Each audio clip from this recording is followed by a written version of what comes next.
Hello everybody, thank you for tuning in. Welcome to my second devlog. As of today, I believe it's 12/10, or I don't know what it is in American, but you can see the date in the description, so that's fine. So, what's this devlog going to be about? So, since then, it's just going to be covering some parts, and there's some things I want to focus just to not have too much bloat in this video. So, just very quickly, as you might see on the screen, have the ATB prototype test build. And so what I've basically done is actually the day after the first devlog, I decided to create a working build to show to a friend and have him play around on it. Basically just, how does the game feel? It was incredibly buggy, and I will actually just demonstrate that straight up. So just give me a bit. I actually have a second screen over there, so I'm going to be looking there a couple of times just to make sure the recording is working properly. So alright, I'll just go and demonstrate what we got here. So it's kind of mostly the same stuff as I've shown before, because this is really just a build right off what we've done before. And my friend actually identified quite a fair number of bugs.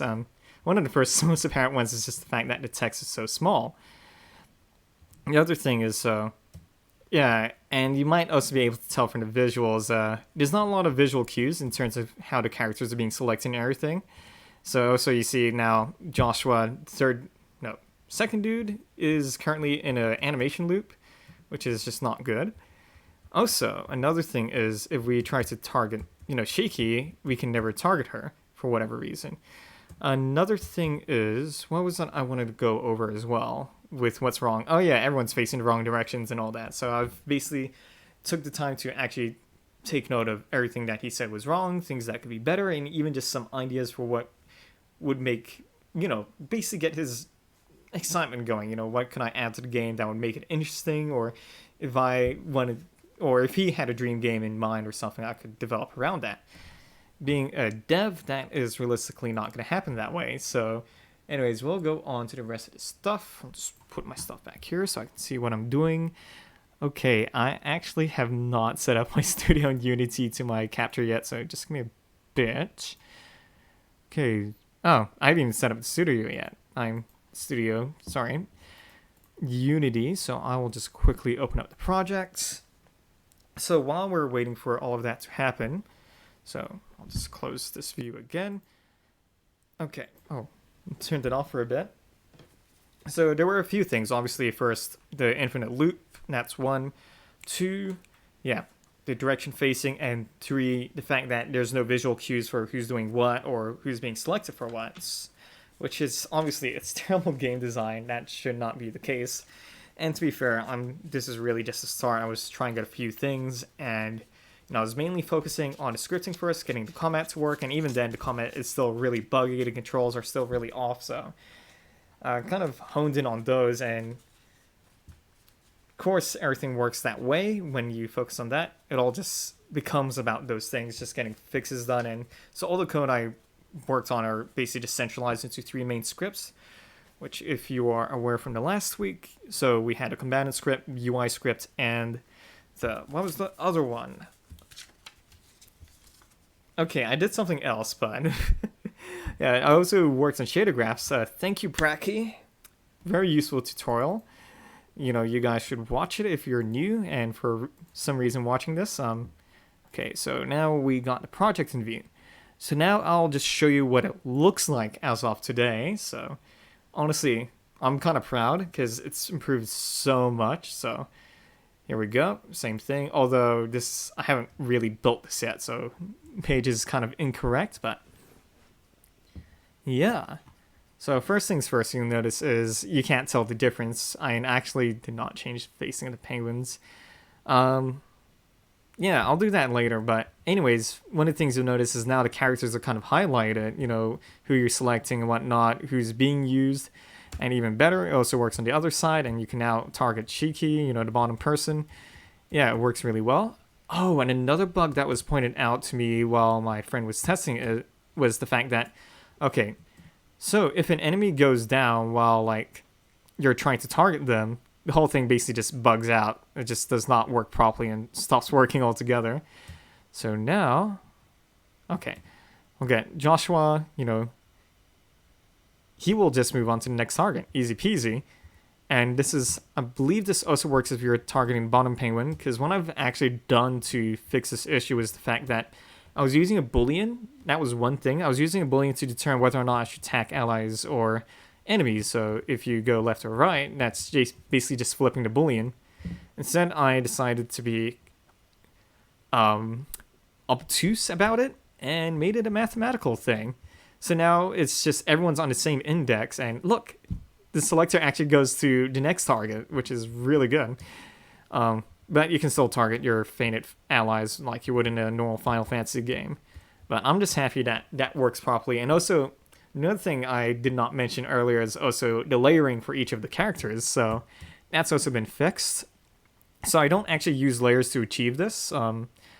Basically, it's based on the Y position. So if a person is more up above in a Y, their Z axis changes. But okay, there's actually still a few issues with that, but I'll get around to... No, actually there's no issues with that, because yeah, it does work properly. So, for example, let's say we just... Alright, we go into the scene. We'll just move Neku up a bit. It should automatically just put him in the back there. So we continue. Voila! I'm so happy. I'm so happy that this works, so, honestly. Especially, okay, that honestly was the easy part. The hard part was actually getting this nice shader glow on the outside. I feel like it's something that should be simple, but oh my gosh. The problem was not so much the shader graph, but just the fact that, I don't know if you noticed, so I think I'm done showing off the scene. It actually all works nice and properly now. So, let's stop that. The camera is not prefabbed, and that is not good. And the other thing was also global volume was not here. So I was testing this in another scene. So I have a UI test scene where I test these things out. So you notice there's also a UI test scene folder. And that happens because I made the global volume there. So naturally I forget to put the global volume in the other scenes. I'm going like, why is this not working properly? And why does it not work the way I want it to work? So, and then also, of course, because everything happening there, the camera there had the right settings and all that. You know, following Brackeys' tutorial for, you know, doing shaders on the outside and whatnot to get that bloom effect on the outlines. Yeah. I'll put a link in the description if you guys want to see that. Yeah. So that's... Yeah, pretty much forgot all of that. And that basically caused a lot of issues. Oh, geez. This might be a lightning round. I think that pretty much kind of highlights what I've done for now since the last devlog. I guess because I'm not actually going through these individual, like, not to do, but, like, backlog items. So, yeah. There's a few other quality of life stuff. Basically, oh, gosh. So, okay, we're still here. So, one of the things that I also wanted to fix as part of the animation, so, Joshua's animations had some issues, but also everyone else, I started thinking about things like, okay, what if we wanted to do something differently, or we wanted this and that, or so on and so forth. You know, what if we want Neku to do a range attack? And the problem was, so I will just bring this bad boy up. I don't know if you guys saw this the first time around, so I'll just show you what the original animators kind of looked like. So going to animations, I did not actually do this with the intention of showing you guys all the animations, but for example, this is Beat, so Skateboard Dude's animator. I'm not going to zoom in for you guys. You just need to know it looks kind of fugly. This is what it is now. And this took quite a bit of work and also like a lot of like trying to figure out the logic between each kind of state, where it's going and how everything's going. And not only that, so the thing is with every character I was thinking, you know, everyone could have unique animation rules and all that. So naturally that meant, so if we look at Joshua, we also have this horrible, horrible web of what the fuck is going on here. And now, yeah, he's got the same web. In fact, if we zoom in, yeah, it has Neku on it. Because basically I was starting this fix on Neku, you know, on his animations, and just, you know what, I'll just copy and paste it. Every other character gets it, and just kind of, you know, fix animations a bit so that they would all fit onto the same skeleton. Even the penguin, who has, like, this many frames of animation, well, not frames, but... Well, he doesn't even have many frames to begin with anyway. Gets to have this nice, tidy thing. And basically, it's a set of kind of like states and whatnot. If you guys do want to see a video about that, I'm happy to elaborate on the process of why I've organized it this way and why it works really well. And just because it's actually a lot to go through, I've went about creating like a state chart, when should this happen, because basically what each of these represent is one state. So this state is for moving, the state's for jumping, the state's for preparing to do a move, preparing to move an attack, so on and so forth. So every one of these represents one state, even though it's technically, one animation state for knockback feint, for example, and then another one for feints. Okay, what else have I done? Oh yeah, and because I was trying to change this into a much neater form, in form of states, that also had to reflect in Studio. So let me see if I can get Studio up. Okay. So zoom in for you guys. Again, I won't go into too much of this just because it is actually very, very heavy. I've lost the combatant script. Yes, most of these changes happen in combatant script. And so what I did is I had to... I probably said this in the last devlog, but I said I would get around to fixing it. It's sort of fixed. I don't know. Basically, I've cut down the update by a lot. So actually, do I have the old scripts here? Yes, I do.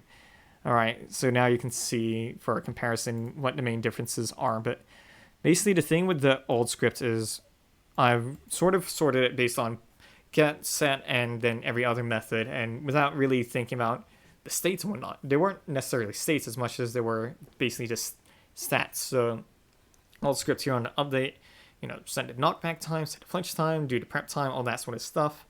There wasn't necessarily a sense of state. Whereas with the new scripts, I've kind of repurposed it to now kind of look as these kind of things as states. There's a state of flinching, there's a state of preparing, and all that sort of stuff.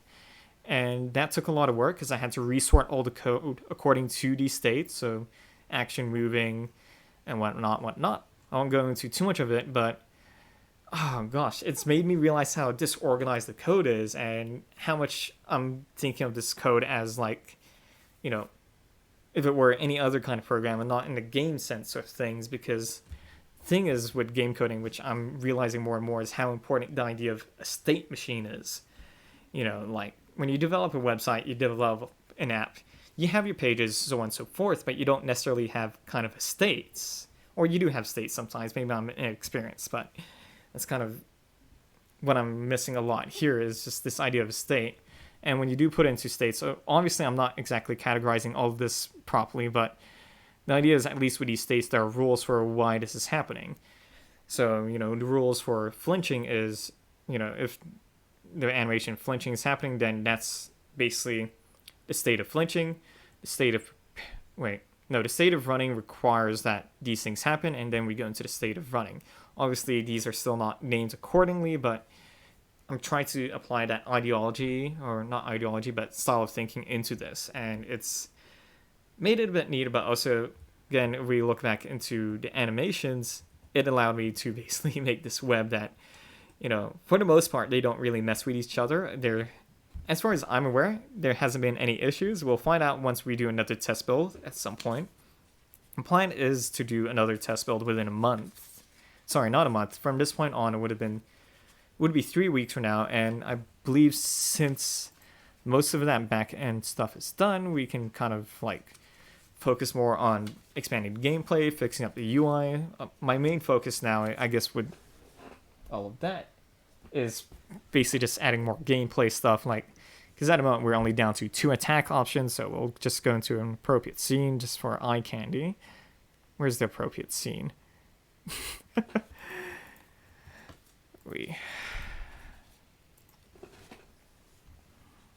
Yeah, so for example, we might get around to making this UI a bit better, because that was one thing my friend was complaining about.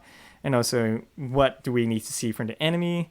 Another thing he mentioned was the fact that this is a bit of an odd one, which I found interesting. I'm just trying to remember what it was he was saying. It was interesting. Trust me, guys, it was.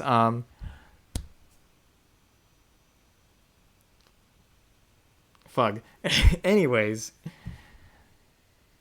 Yeah, no, I'm completely forgetting it. But anyways, the point I was getting at is kind of the menus is really rudimentary. We don't have a lot of spells, so I'll be focusing on adding more stuff, more gameplay elements, and then also getting rid of the UI for the enemies as an option. And now I remember what the other thing was. one of the odd things he pointed out, he didn't really point out the issue with the pointer actually, getting in the way of the thing. But I guess because showing the build earlier, it wasn't getting in the way. But personally, I think it's an issue. I'll definitely fix that up. So one of the things was that, mouse controls. At the moment, this is all keyboard controls, so it's all purely keyboard if I want to play this properly, whatnot. Just kill this penguin, whatever. Yeah, it's purely keyboard, and the thought of doing it with the mouse as well, oh gosh, it's kind of intimidating for me personally, just because it's like I've designed all the code around the keyboard, and the idea of putting it on a mouse is honestly going to be really challenging, and trying to get everything to work that way and build it around that. And the thing is, I have considered doing like touchscreen controls at one point, which with this UI, or if we do it more like a Final Fantasy UI where you have like a tiny rectangle on the side there, it just doesn't work. There's a reason why, if you've seen screenshots where Final Fantasy 6 mobile and the other Final Fantasies are mobile, there's like 4 fat squares, and it's designed that way because, we have fat fingers, our phones are tiny as, so unless you got a tablet, which most people don't, the kind of demographic for that sort of thing is, like people who commute and whatnot, although there's still people who like play games casually just in their own time and whatnot. So it's definitely something I've thought about, and yeah, for now I just want to focus on the gameplay. Yeah, I think I'll call it there. We are getting close to the 20-minute mark, so thank you if you've watched up to this point. Like, I really appreciate for you taking your time to watch my vlog up to this point. I hope you've learned something. If there's anything you are curious about, feel free to shoot a message. And once again, thank you. Bye.